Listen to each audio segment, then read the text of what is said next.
This video is sponsored by Squarespace. What's going on, guys? Billy here, and with the release of the new DJI Avata 2, we also got a new set of goggles. These here are the DJI Goggles 3, and despite looking very similar to previous offerings from DJI, they improve the functionality and fit in many ways that make them a great upgrade if you own any of DJI's newer drones. That's right, these goggles are fully compatible with all of DJI's newer drones that run the OcuSync 4 or O4 transmission system. That would be, of course, the Avata 2, as well as the Air 3 and the Mini 4 Pro. And this is kind of the driving force behind the title of this video, the era of the ecosystem, as DJI is starting to move into a position much like Apple, Samsung, and Google are, where they offer an ecosystem of products that seamlessly work together, but we'll get more into that here towards the end of the video. So you can pretty much think of the Goggles 3 as a combination of the two previous goggle options. These were the Goggles 2 and the Goggles Integra, both of which had strengths in their own right. For example, the Goggles 2 featured head tracking and full adjustable diopter control,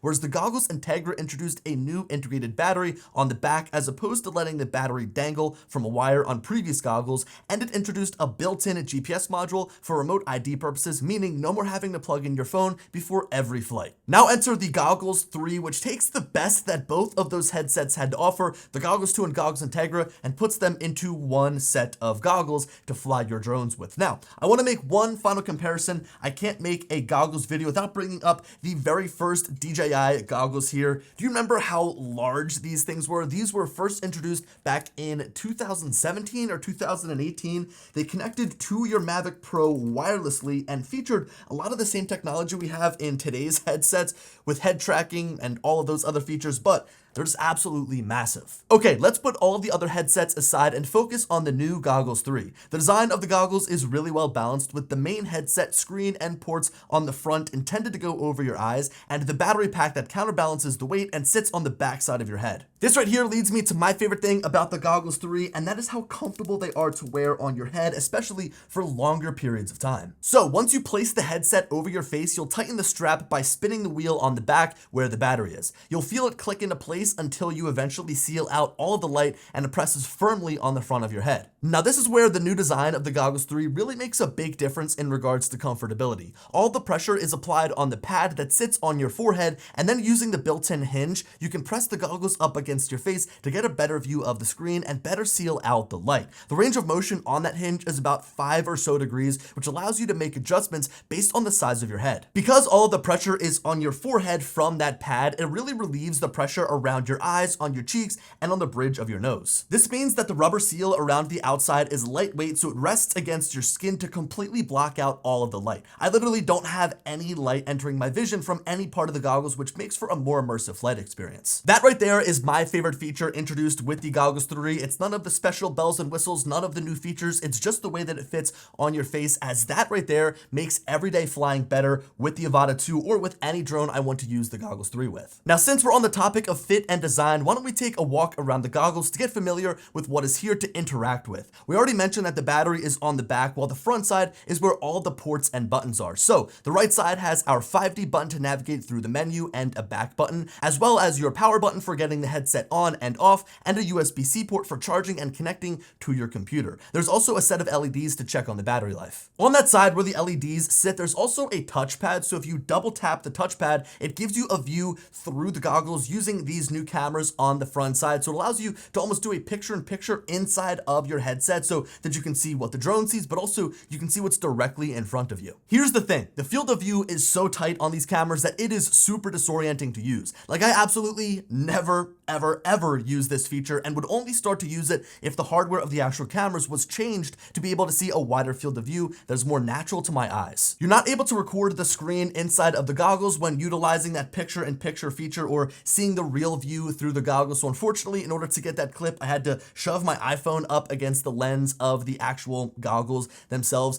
But I really don't want to waste any more time talking about this feature. Personally, I think it's a gimmick. I know that DJI is really marketing it heavily because it is something that's neat. It's something that a set of FPV goggles really hasn't done in the past, but to me, it's not something I would use basically ever unless the actual hardware gets better to improve this feature. Okay, to finish up our walk around of the Goggles 3, on the underside of the goggles is our full diopter adjustment adjustment that allows us to focus the lenses on the screens so that you can use these without needing to wear glasses. On the inside where these lenses are, we also have a sensor to detect whether the headset is on your head and a micro SD card slot to store files and screen record the goggles for your DVR footage. There's also a built-in fan that shoots air in from the sides here to cool off your eyes and skin on those hot days under the goggles. They'll also defog the lenses really well. Also, for those of you wondering, this is somewhat worth mentioning. The antennas on here are not removable like they were on the Goggles 2, so you're pretty much stuck with what comes stock on the Goggles 3. So that's a pretty comprehensive overview of the hardware here on the Goggles 3. Now let's move into the actual software and features that come as a result of these new set of goggles. But first, a quick word from this video sponsor, Squarespace. Just recently, I completely overhauled my Squarespace site with a brand new template to give it a clean feel.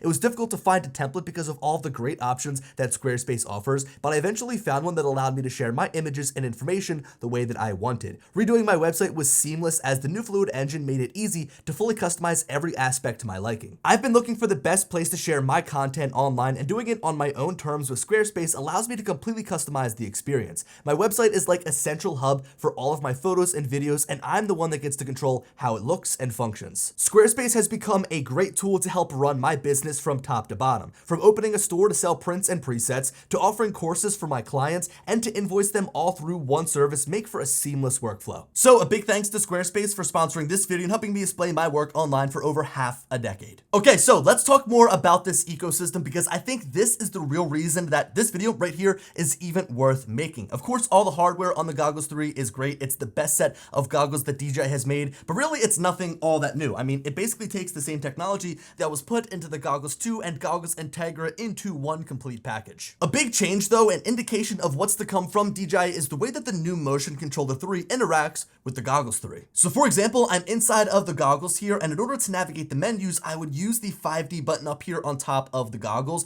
to navigate. So I could push down to get to my quick menu, I could push up to get to some of my different camera settings, and I can push over to get to some of the general settings. But this can sometimes be a hassle, so you can actually use the RC Motion 3 here as a pointer to look around. So I can press up here and I use the trigger in order to select things. And this is just such an easier way to go and run through all of the different options, all the different settings here to really customize how you want the drone to fly. And I can even do this while I'm flying the drone. So when using the motion controller, I can pause my flight of the drone, which gives me the ability to use my motion controller to change settings and flip through the menus. Using the motion controller to flip through the menus really does feel so natural. Personally, I usually fly the Avata 2 with the FPV remote controller, so I don't get to make use of the functionality of the motion controller as much as I'd like to, but I think this is way better than having to use the 5D button, and this is just the start of this great ecosystem I've been talking about that DJI is building. This also brings up something interesting that I've noticed about the way that the O4 transmission system works. Your connection between the remote and drone is actually fed from the goggles as a middleman. This means that your motion controller directly connects to your goggles and then feeds that connection to the drone. The way that I found this out was pretty simple. I turned on my motion controller and noticed that the lights were blinking, meaning that it wasn't connected to anything. I then looked at my Avata 2 and saw that I had the yellow flashing light on the top where the status LED is, meaning that nothing was connected to the drone, but I then went and turned on my goggles, so single, double press. And then once these turned on almost immediately from there, as they booted up and made that connection, my remote controller here will begin to have the LEDs illuminated solid. It beeped as well, and of course on the top here, my status LED changed to red because of course it's not going to take off as we're inside and indoors here. Okay, so back to ecosystem. This one set of goggles now completely works with all of the drones that currently use DJI O4. These are the Avata 2, the Mini 4 Pro, and the Air 3. This means that with both the Air 3 and Mini 4 Pro, you can use your regular controller like the RC2 and RCN2 while using the Goggles 3 as a way to view the live feed from your drone. Previous Mavic drones could use the Goggles 2 and Goggles Integra as a means of viewing the live feed, but the kicker was that you had to use the motion controller. You couldn't use the regular remote. When compatibility was rolled out for the GPS line of drones like the Air series, like the Mavic series, like the Mini series for the goggles, I was immediately upset because I didn't want to fly the drone using the motion controller. This is great for an FPV style drone, but for a GPS drone trying to mimic the feel of an FPV drone, really just doesn't do it for me. Now, if you remember, I really liked using my Apple Vision Pro when flying my drones for the obvious reason that it provides a next level augmented reality experience,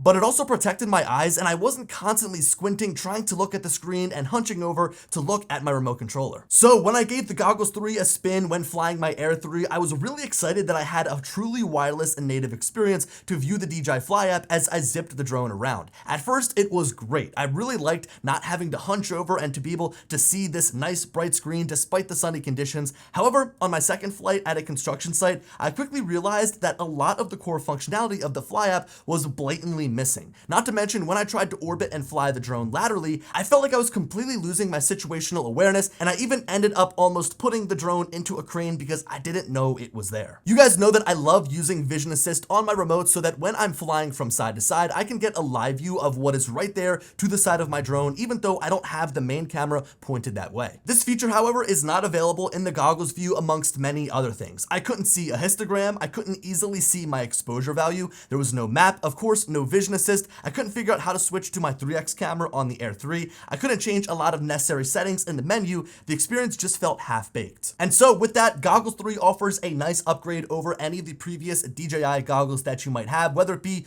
Goggles 2, Goggles Integra, the original FPV goggles, doesn't matter. These here are definitely the most capable that DJI have made, and that'll be true until they release Goggles 4 and Goggles 5 and Goggles 6. You guys, of course, know the whole entire upgrade cycle that these companies like to go through, but really, what I am most excited about when it comes to the goggles and really just DJI in general, their company, is the ecosystem. Being able to use anything I want with any drone I want. Being able to pick up a set of goggles and know that I can use it with my Air 3, with my Mavic 4 when it maybe comes out, with my Mini 4, right? So being able to bring these goggles with me and know that it's compatible with all of my new current DJI drones really is nice. I really just hope that they make that experience better. I feel like they almost gave us that compatibility last minute. They're like, yeah, sure, you can use your remote controller if you want to. But as I said, it doesn't seem like all the features are necessarily there yet. Anyway, I'm gonna enjoy flying the Avata 2 with the Goggles 3 over the next couple of months. Let me know your thoughts on Goggles 3 down below. And as always, I'll talk to you later.